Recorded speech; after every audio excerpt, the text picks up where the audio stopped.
Hello there, folks. It totally went over my head that the artist formerly known as Bobby Z, nowadays he calls himself Robert L. Zalinskis, have put together another vinyl community lottery. Sorry, I have had no idea that was going on actually until I saw his video the other day. So got a little bit of panic to put together something for for his lottery. But better late than never, I guess, Robert. I hope you're doing fine, you and your family. You want us to talk about how we are as collectors. I'm doing it by wearing green. As you can see, all green. A little darker green, but still green. I'm going to talk about it. We also have some footages from my room tour that I did the other year, because you wanted to see some of how we are storing stuff. Let me just begin by saying I'm very simple as a collector. I buy, I listen, I review, I film, I put in a database, I put a record on the shelf, and end of story. Most of my records that I find are in the dollar bins. I said it before. I maybe have gotten more subscribers if I have collected Beatles, Stones, The Who, Led Zeppelin, and so on. But that's not my music. My musical tastes are in the bins that mostly cost $1, and I collect for the music and the artist in first, second, and third hand. It's fun to find those more expensive stuff, of course, and if I do find it for a reasonable price, of course I get happy. But that is not my main goal. My main goal is to find that music that I like and have it in my collection, so I can listen to it whenever I want to. And I go to thrift stores here in the city, and of course if I sometime go to on a trip to Stockholm and so on, but not often nowadays due to the pandemic. But I go to the thrift stores here and our record store here in Nilstallet. Earlier I did it once a month. Now I may do it sometimes even more often. First of all, there have been little fewer thrift stores and flea markets here in the city. And second, I found it better to visit it a little bit more often, in case it comes in often. I dig, as you have seen in some of my digging videos, buy it, I take it home, I listen to the records, or at least I try to have a goal as listen to as many records as I can. Early as a collector, I said to myself, I'm going to listen to each and every record that I buy. And I had a collector friend that said, forget it, you're going to get used to it. You can't listen to everyone, there's no chance. And he was right. So I have changed my goal to listen to as many as I can. And then after that, in many cases, I do a review of it and put it on my blog. The record is good enough, I think I should tell others about it. If it is a record that is not as good as I hoped, it's fun also to write about it then. I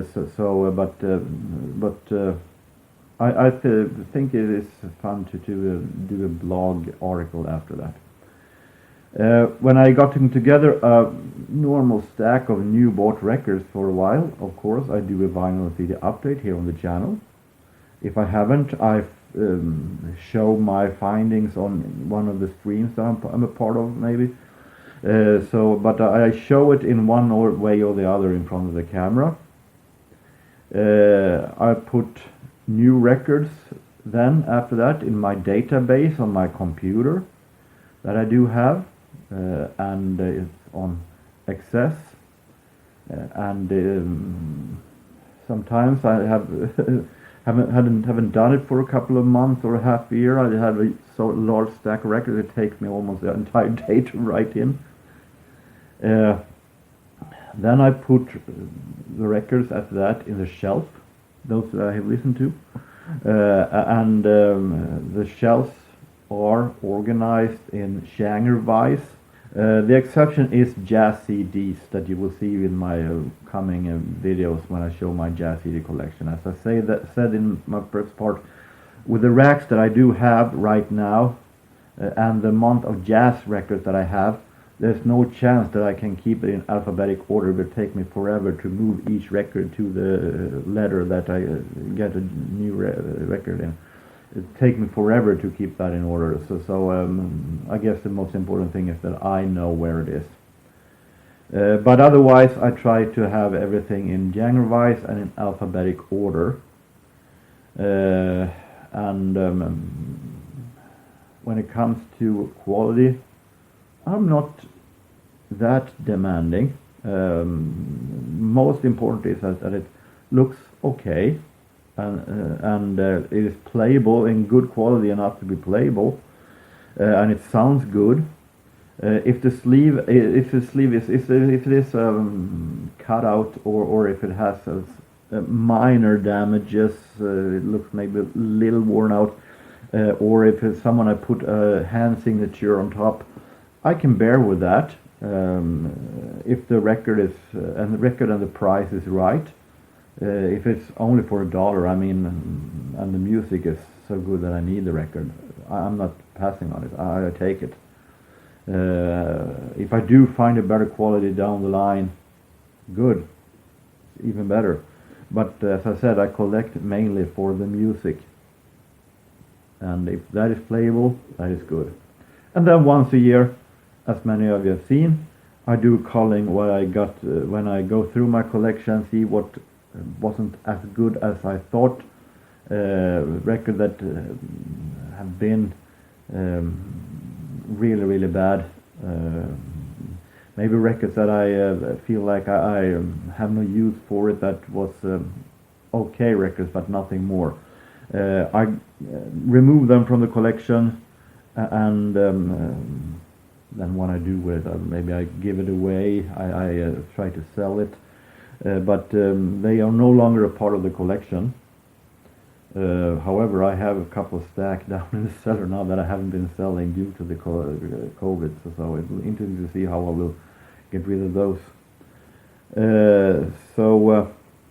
That is me as a collector. I'm very simple. As in the plastic sleeves.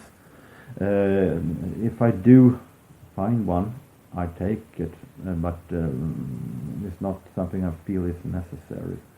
I'm not buying empty plastic covers only for that. I try not to be that expensive as a collector. I feel I don't need that, and as I said, most of my musical tastes aren't in that genre. I collect for the music, and that's it in first, second, and third hand. So, with that, and with some footage from my room tour, I hope that you are satisfied with my response, Robert Z, and that everything is good with you. And I hope that you and everybody else have a really nice time, no matter where you are, no matter what you do. Take care, and so long.